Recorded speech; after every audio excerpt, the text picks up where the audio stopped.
கண்ணியத்துக்குரிய அல்லாஹ்வின் நல்லடியார்களே, சகோதர சகோதரிகளே, அஸ்ஸலாமு அலைக்கும் வரஹ்மத்துல்லாஹி வபரகாத்துஹு. இன்று நாம் பீஸ் இஸ்லாம் டிவி சேனலில் உணர்வுகளை மதிப்போம் என்ற தலைப்பில் பேச இருக்கிறோம் இன்ஷா அல்லாஹ்.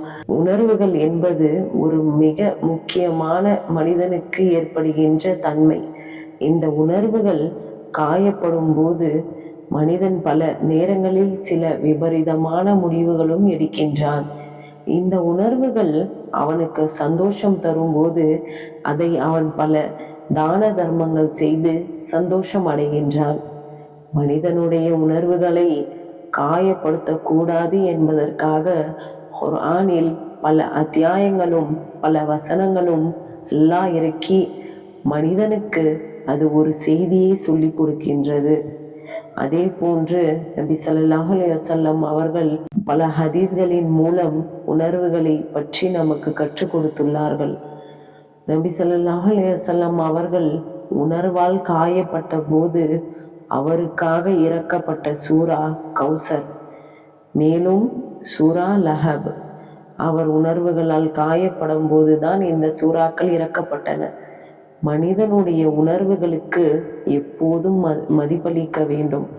அவனை காயப்படுத்த கூடாது என்பதற்காக குர்ஆனும் ஹதீஸும் நமக்கு பல விஷயங்களை கற்றுக் கொடுத்தது. இன்று மனிதர்கள் சாதாரணமாக ஒரு மனிதனை காயப்படுத்துவதும் அவருடைய உருவங்களை பார்த்து கேலி செய்வதும் அவர்களுக்கு ஏற்பட்டுள்ள நோயை பார்த்து பின்னாடி பேசுவதும் பெரியவர்களை கிண்டல் கேலி செய்வதும் 3 பேர் சேர்ந்து இருக்கும்போது ஒருவருக்கு தெரியாத ஒரு மொழிகளை மற்ற 2 பேரும் பேசி ஒருவரை ஒருவர் காயப்படுத்த கூடாது என்பதற்கும் இங்கு பல ஹதீஸ்கள் உள்ளன.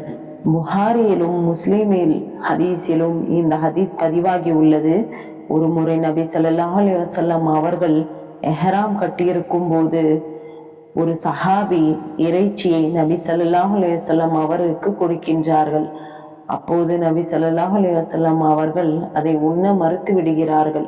எஹ்ராம் அணிந்திருக்கும் போது வேட்டையும் ஆடக்கூடாது, இறைச்சியையும் சாப்பிடக்கூடாது என்பது சட்டம். இதை கண்ட அந்த சஹாபி நம் ஆசையாக இறைச்சியை நபி ஸல்லல்லாஹு அலைஹி வஸல்லம் அவர்களுக்கு கொடுக்கும் போது நபி அவர்கள் வேண்டாம் என்று மறுத்து விட்டார்களே என அந்த சஹாபி முகம் வாடியபடி கவலை அடைந்தார்கள். இதை பார்த்த உடனே நபி அவர்கள், தோழரே, உன்னுடைய இறைச்சியை உண்பதுதான் எனக்கு மிக பெரிய சந்தோஷம். வேண்டாம் என்று சொல்லியிருக்க மாட்டேன்.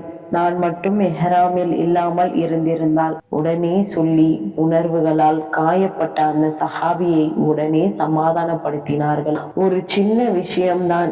அந்த விஷயத்திற்கு கூட நபி அவர்கள் உடனே அதை பார்த்து அதை சரி செய்து அவர்களின் உணர்வுகளை காயப்படுத்தாமல் நமக்கு உன்னதமான ஒரு இஸ்லாமை கற்றுக் கொடுத்தார்கள். ஆனால் இன்று மனிதர்கள் அதையே ஒரு விளையாட்டாக செய்து கொண்டிருக்கின்றார்கள். இன்ஷா அல்லாஹ் இனி மற்றவர்களுடைய உணர்வுகளுக்கு மதிப்பு கொடுத்து நாம் நடப்போம். அஸ்ஸலாமு அலைக்கும் வரஹ்மத்துல்லாஹி வபரகாத்துஹு.